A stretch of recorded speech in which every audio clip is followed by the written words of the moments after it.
Newsfirst at 9. Headlines.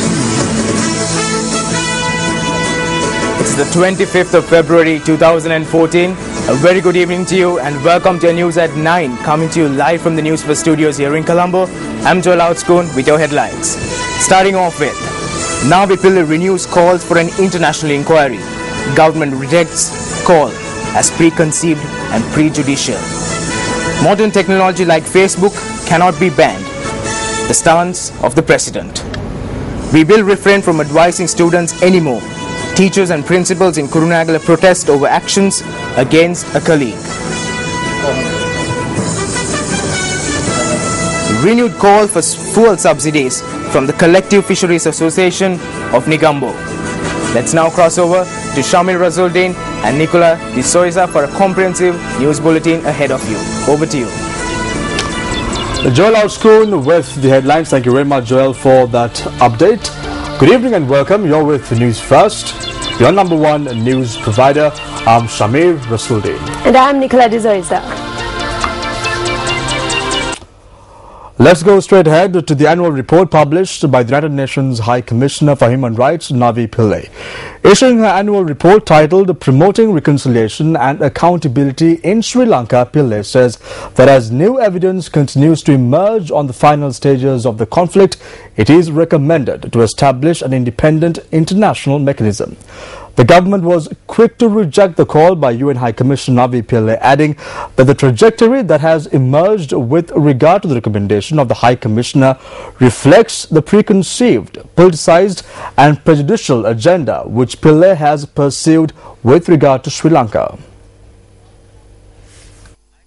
Navi Pillai, the United Nations High Commissioner for Human Rights, made public her annual report titled Promoting Reconciliation and Accountability in Sri Lanka yesterday, an 18-page document which outlines the developments, issues, conclusion and recommendations of the Office of the United Nations High Commissioner for Human Rights on the island nation. In the report, the OHCHR acknowledges the progress made in reconstruction and the implementation of some of the recommendations made by the Lessons Learned and Reconciliation Commission. She notes in her annual report, however, that the government of Sri Lanka has failed to ensure independent and credible investigations into past violations of international human rights and humanitarian law. Navi Pillai notes in her report that the government has not responded to the offers of technical assistance made by the High Commissioner and the Special Procedure Mandate holders, and thus recommends that the government of Sri Lanka do the following, amongst others. To repeal the Prevention of Terrorism Act. To arrest, prosecute and punish perpetrators of attacks on minority communities, media and human rights defenders and ensure protection of victims. To undertake independent and credible criminal and forensic investigations with international assistance into all alleged violations of human rights and humanitarian law, including recently discovered mass graves. To take further steps in demilitarization, ensure military disengagement from activities that are meant to be civilian. To implement the Commission's recommendation for a National Day of Commemoration, allow all citizens their right to hold individual or group commemorations and hold national consultations on the design of appropriate memorialization for the victims of the war. The United Nations Human Rights High Commissioner urges the UN Human Rights Council to establish an international inquiry mechanism to further investigate the alleged violations of international human rights and humanitarian law and monitor any domestic accountability processes. Meanwhile, the government was quick to respond to the annual report, which was published on the OHCHR website yesterday. Issuing a statement, Sri Lanka's permanent mission to the United Nations in Geneva strongly rejected the calls by the High Commission for Human Rights to establish an international mechanism in Sri Lanka. The government of Sri Lanka repudiates the conclusions and recommendations that have been erroneously arrived at in the High Commissioner's report, as they are based on incorrect and or unsubstantiated and extraneous sources and material. The trajectory that has emerged with regard to the recommendation of the High Commissioner to the HRC for the establishment of an international inquiry mechanism reflects the preconceived, politicized and prejudicial agenda which she has relentlessly pursued with regard to Sri Lanka. The government of Sri Lanka reiterates its categorical rejection of the conclusions and recommendations contained in the High Commissioner's report, reflecting bias and is tantamount to an unwanted interference in the international affairs of a sovereign state. Now for the complete list of the recommendations made by the UN High Commissioner Navi Pillai, log on to our website www.newsfirst.lk. UNP parliamentarian Sajid Premadasa says that the government, which neglected international challenges, is now in trouble with the international community. He made these remarks at a public rally held in Ranminithana Tissamaharama today. We told the government that several foreign forces were drawing up blueprints to interfere with our country, but they did not pay any heed whatsoever to what we said. 6 ministers are now advising the government to form a committee of experts to counterpart this with the Geneva summit just around the corner. Why did they not listen to what we said over the past 6 or 7 months? Now the government is worried up about it. I wish to ask these 6 ministers if they were asleep for the past 6, 7 or 8 months. ඇයි අපි කියපු දේ ඇහුවේ නැත්තේ? දැන් මෙන්න මිත්‍රවරුනි ආණ්ඩුවේ සහ ඇමතිවරුන්ගේ පණ්ඩු කම්බල සෛලාසනේ රත් වෙලා. මං අහන්න කැමති මේ ඇමතිවරු 6 දෙනාගෙන් ඔබලා මාස 6-7ක් නිදාගෙනද හිටියේ? Investigations are underway to inquire into the death of an inmate at the Magazine prison. Prison's Commissioner General Chandraratna Pallagama stated that the body was found inside the prison toilets. The inmate was identified as 43-year-old Vishwalingam Gopidas, a British citizen. He had previously resided at the Peduru area in Jaffna. He was arrested in 2007 at the Katunayake airport and charged with assisting the LTTE and sentenced to a 5-year in prison under the Prevention of Terrorism Act. He was arrested under the 1979 Prevention of Terrorism Act number 48. He was sentenced on the 27th of July 2012. He was due to be pardoned on the 3rd of December 2015. Therefore, he was here at the Magazine prison. Last morning, he had gone to the toilet as per normal, but due to him taking a long time, the other prisoners had decided to investigate. They had seen him lying on the floor, clutching his chest, and we immediately notified the officials and took him to the prison hospital. We admitted him to the hospital at about 9:35 in the morning, but he had already passed away by then.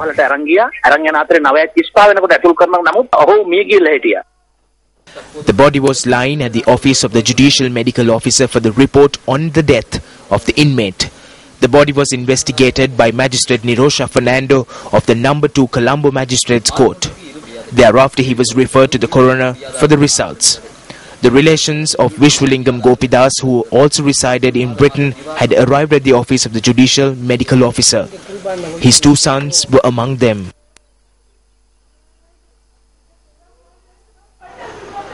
We have our suspicions regarding this. There were 2 other attempts to murder him, but it wasn't successful.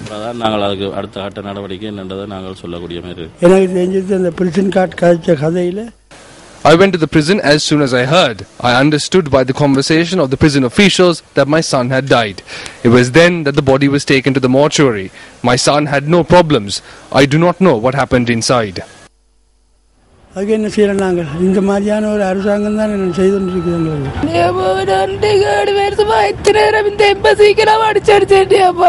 How many times have I tried to free him? I let the embassy know so many times. I was patient for 7 years. What wrong did my husband commit? These people killed my husband.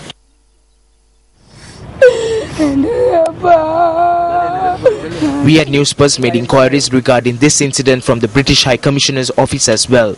A senior officer stated that they are aware of the death of the British citizen and necessary steps will be taken to inquire into this matter. Meanwhile, the Judicial Medical Officer conducted his tests in the evening today. At around 4 this evening, the court sentenced that the body be thoroughly examined. Accordingly, the Judicial Medical Officer has stated that he had burst a nerve and blood had seeped inside, and the inmate passed away as a result of this. The former Media Coordinating Secretary of the Democratic Party, Sanjeeva Samarasinghe, convened a media briefing in Colombo today, explaining the reasons for him to leave the party. A tense situation arose during this media briefing.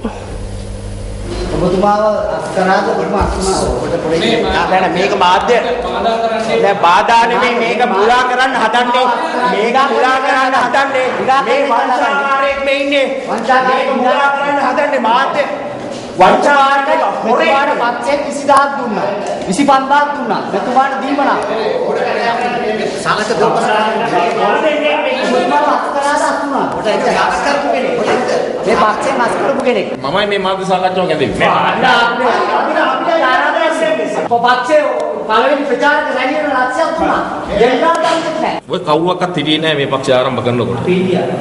ගිනි සිලුව කියන ලාංඡනේ අඳුරට එළියක්. මේක මගේ අදහසක්. අඳුරට එළියක්.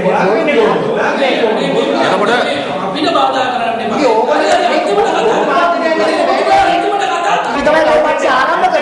මේ පක්ෂ වෙනින් මැරෙන්නයි සූදානම් අපි check එක මනස්දා අයියේ ඒක ආන්න බෑනේ මේ බොරුව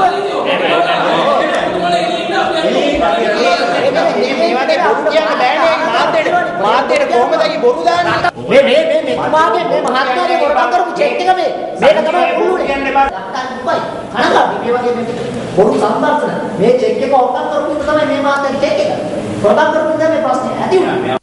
Let me keep you up to speed on one of our other headline-making stories this evening. President Mahinda Rajapaksa, addressing an event at the Karagala Padmavati Pirivana yesterday, said that social media sites such as Facebook cannot be banned as it is part of the new technology. The closing ceremony of the Punarudaya Pratibha 2014 took place yesterday under the auspices of President Mahinda Rajapaksa. Speaking at an event, President Rajapaksa said that he is devoted to protect all religions while protecting the Buddha Sasana and respecting other religions.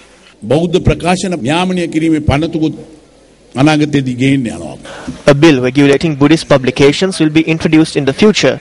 We are working towards that. We are holding discussions regarding this and will introduce the bills necessary to protect Theravada Buddhism. We are going to enable the chief prelates of every chapter and the Sangha Council to have power through this bill.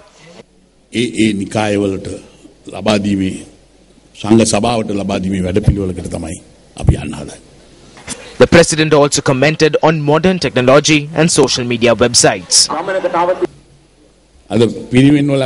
Facebook. Today there is Facebook even in the Pirivenas. We must use this modern technology. We cannot prohibit it. All that we can do is teach our children to identify right from wrong. Parents need to be more cautious with their children. I think that incidents occur because of the lack of knowledge on how to use this and neglect of parents. Meanwhile,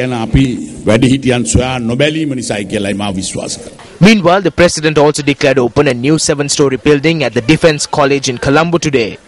The launch of the college's official website and the annual prize giving were also held under the auspices of the President.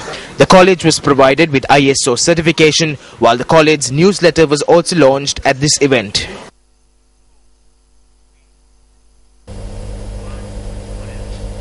In other local news, the Kurunegala District Teachers and Principals Association says that they will refrain from advising students in the future. The association made this statement at a protest staged in Kurunegala today. This demonstration was organised to protest actions against the principal of Sir John Kotalavala College in Kurunegala over the suicide of a female student of the school. This protest, which saw the participation of teachers and principals from the Kurunegala district, was held in the Kurunegala town. The teachers and principals who staged a silent protest marched from the Bauddhaloka Pirivena in Kurunegala to the clock tower. If we go to give human rights and children's rights in this way, then children will have the space to do anything they want. When this happens, the future generations of this country will be destroyed. This is not a good thing. At the same time, the majority of teachers have resigned from the disciplinary boards of schools. Sectional heads have resigned from these positions. If it has come to a situation where principals cannot run the school on their own, there is no one to resolve the disciplinary problems at schools. This has become a threat not just against a single principal but against all principals and the entire school system. Principals have fallen into trouble as a result of actions taken to discipline students and to maintain discipline. Teachers too have got into trouble. We won't advise. None of us will advise students anymore. All principals of the Vayamba district have decided that we will not advise students. They can cut their hair the way they want and wear what they want. The group engaged in this demonstration for about an hour and subsequently met with the Secretary of Education in the Northwestern Province.